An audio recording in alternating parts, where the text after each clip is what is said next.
Saudara, 96 ribu lebih masyarakat telah menikmati program cek kesehatan gratis atau CKG. Untuk mengetahui informasi selengkapnya, kita telah terhubung dengan reporter TVRI Ahmad Solihin langsung dari Provinsi Jambi. Amsol, selamat siang. Ini bagaimana antusias masyarakat dengan adanya program cek kesehatan gratis ini? Baik, selamat siang Fajri. Pada siang hari ini kami akan menyajikan informasi terkait dengan pembangunan sekolah rakyat di Provinsi Jambi, di mana pemerintah Kabupaten Merangin telah menentukan sejumlah lokasi yang akan digunakan untuk pembangunan sekolah rakyat di Kabupaten Merangin, yakni berada di Talangkawo, Kecamatan Bangko, di mana luas lahan yang akan digunakan untuk pembangunan sekolah rakyat ini adalah 8 hektar dan saat ini ada sebagian wilayah yang masih diduduki oleh warga sekitar sehingga nantinya akan dilakukan untuk penertiban aset daerah yang dilakukan oleh tim Satgas Penyelamatan Aset Daerah. Wakil Bupati Merangin Abdul Khofit mengatakan, saudara, bahwa untuk proses perencanaan dari sekolah rakyat ini telah diusulkan untuk dibangun di Kabupaten Merangin pada bulan Oktober lalu. Dan nantinya di wilayah ini, saudara, akan dibangun sejumlah fasilitas penunjang pada program sekolah rakyat ini. Di antaranya adalah ruang kelas, asrama, lapangan, perpustakaan, dan sejumlah fasilitas penunjang lainnya. Dan berikut pernyataan dari Wakil Bupati Merangin Abdul Khofit. Disepakati oleh Pak Bupati dan Kepala Dinas Sosial, dan ini sudah dilaporkan ke Kementerian Sosial bahwa kita akan mengalokasikan di Talangkawo, yaitu yang disebut kebun jarak, ex-kebun jarak. Luasnya kurang lebih 8 hektar. Dan memang masih ada yang masyarakat nanti akan kita selesaikan. Saudara, pemerintah Provinsi Jambi sudah menyiapkan 7 titik lokasi untuk pembangunan sekolah rakyat di berbagai wilayah. Dari jumlah tersebut ada 3 usulan resmi dari pemerintah provinsi yang akan ditempatkan di lokasi-lokasi strategis. Di antaranya, saudara, yang pertama berada di kawasan SMA Titian Teras Babeko, Kabupaten Bungo. Di wilayah ini nanti akan terintegrasi dengan 7 SMA, 11 SMP, dan 28 SD yang ada di wilayah sekitarnya. Lokasi kedua yakni berada di sekitar kawasan bumi perkemahan Sungai Gelam Kabupaten Muaro Jambi. Di wilayah ini nanti juga akan terintegrasi dengan 3 SMA, 7 SMP, dan 9 SD yang berada di wilayah sekitarnya. Dan yang ketiga, saudara, adalah berada di kawasan SMK Pertanian Pembangunan Kabupaten Batanghari, yang mana di kawasan ini juga nanti akan berdekatan dengan 3 SMA, 9 SMP, dan 19 SD yang berada di sekitarnya. Dan saat ini, saudara, untuk pelaksanaan sekolah rakyat sementara baru dilaksanakan di 2 lokasi, yakni untuk sekolah rakyat di Kota Jambi atau SRMA yang memiliki 4 rombongan belajar untuk jenjang SMA, dan untuk selanjutnya adalah sekolah rakyat terintegrasi 13 di Tanjung Jabung Timur yang memiliki 2 rombongan belajar untuk jenjang SMP dan SMA. Sementara demikian dapat kami laporkan. Kita kembali ke Fajri. Baik, 8 hektar lahan ini telah disiapkan untuk sekolah rakyat di Provinsi Jambi. Terima kasih Ahmad Solihin atas informasi Anda. Selamat kembali bertugas.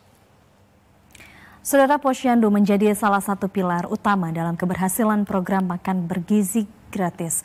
Melalui Posyandu, intervensi gizi dilakukan secara berkesinambungan dengan menjangkau balita, ibu hamil, dan menyusui. Manfaat program makanan bergizi (MBG) yang terdiri dari ibu hamil, ibu menyusui, dan balita antusias menerima menu MBG di Posyandu Melati. Mereka berasal dari 6 RT di RW 02, Kelurahan Gunung Sahari Selatan, Kecamatan Kemayoran, Jakarta Pusat. Penyaluran manfaat MBG di Posyandu Melati dilakukan oleh Satuan Pelayanan Pemenuhan Gizi SPPG Yayasan Mega First Infinity Nusantara, dibantu kader PKK dari masing-masing RT RW setempat. Para penerima manfaat menyatakan penyaluran program MBG yang telah berlangsung 3 pekan ini sangat bermanfaat bagi mereka. Terima kasih Bapak Presiden, ucapan yang terlontar dari penerima manfaat.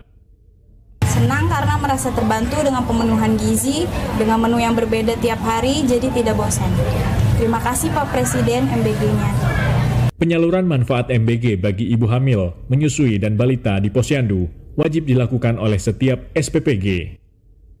Selain kebersihan, kecukupan gizi, setiap kategori penerima manfaat menjadi atensi SPPG sebagai penyedia menu MBG. Untuk atensi saya pribadi selaku ahli gizi, tentu saja saya membuat menyusun menunya. Tentu saja dibedakan. Contohnya itu untuk penerima manfaat ibu hamil dan menyusui, mereka ada tambahan kebutuhan protein, sehingga saat penyusunan menu saya menambahkan protein telur rebus sebagai tambahan protein pada menu MBG. Berdasarkan Peraturan Presiden Perpres Nomor 83 Tahun 2024 tentang Badan Gizi Nasional, penerima manfaat program makanan bergizi gratis diberikan kepada peserta didik atau pelajar dari PAUD hingga SMA di lingkungan pendidikan umum, kejuruan keagamaan atau pesantren, dan pendidikan khusus, balita atau anak usia di bawah 5 tahun, serta ibu hamil dan menyusui. Saudara Wakil Menteri Kependudukan dan Pembangunan Keluarga Wamendukbangga, Ratu Ayu Isyana Bagus Oka, telah meminta agar data ibu hamil dan menyusui serta penerima program makan bergizi gratis MBG diperbarui secara berkala. Permintaan ini disampaikan untuk memastikan efektivitas dan ketetapan sasaran program dalam upaya pencegahan stunting di Indonesia. Untuk mengetahui informasi selengkapnya, kita telah terhubung dengan reporter TVRI Ika Mahayani langsung dari Denpasar Bali. Ika, selamat siang. Ini apa saja yang disampaikan oleh Wamendukbangga?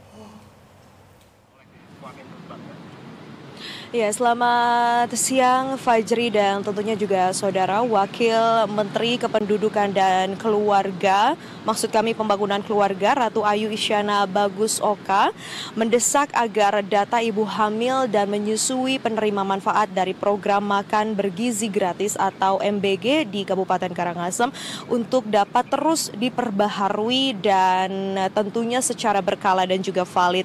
Desakan ini disampaikan oleh Wamen Isyana saat melakukan kunjungan dan juga melakukan dialog langsung dengan salah seorang ibu menyusui di lingkungan Jasri, Kabupaten Karangasem. Pembaruan ini menurutnya penting dilakukan karena adanya laporan yang menunjukkan bahwa masih banyak ibu hamil dan menyusui di wilayah ini yang belum terdata dan juga belum menerima manfaat dari program MBG.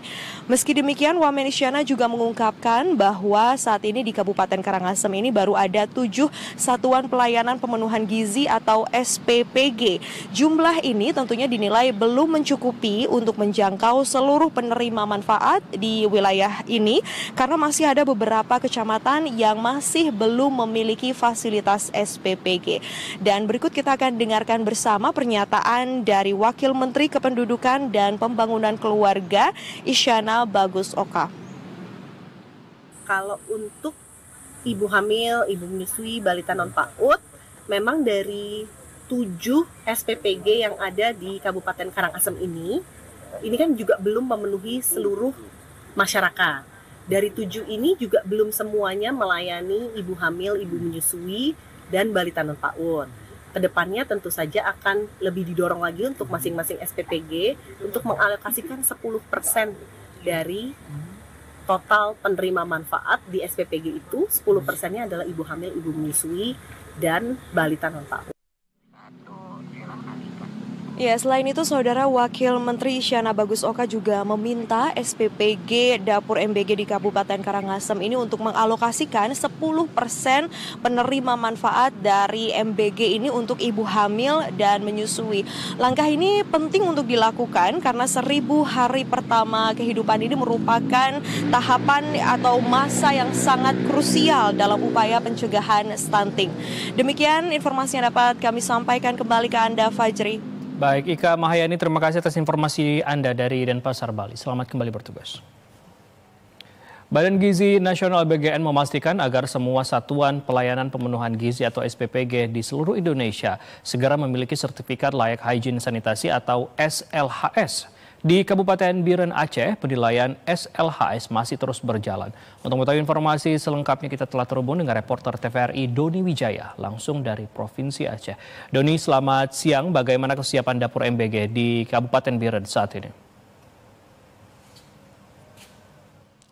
Baik, selamat siang Fajri dan juga saudara. Demi memastikan seluruh makan bergizi gratis yang disajikan kepada penerima manfaat, Dinas Kesehatan Kabupaten Biren terus mendorong seluruh satuan pelayanan pemenuhan gizi atau SPPG yang ada di kabupaten ini untuk segera mengantongi sertifikat layak hygiene sanitasi atau SLHS. Mengingat saat ini sebagian besar dari dapur SPPG yang ada di Kabupaten Biren saat ini masih belum mengantongi sertifikat layak hygiene sanitasi atau SLHS. Berdasarkan data yang kami dapatkan, baru 3 SPPG yang ada di Kabupaten Biren ini yang sudah mengantongi sertifikat layak hygiene sanitasi atau SLHS dari total 24 dapur SPPG yang sudah berada di kabupaten ini.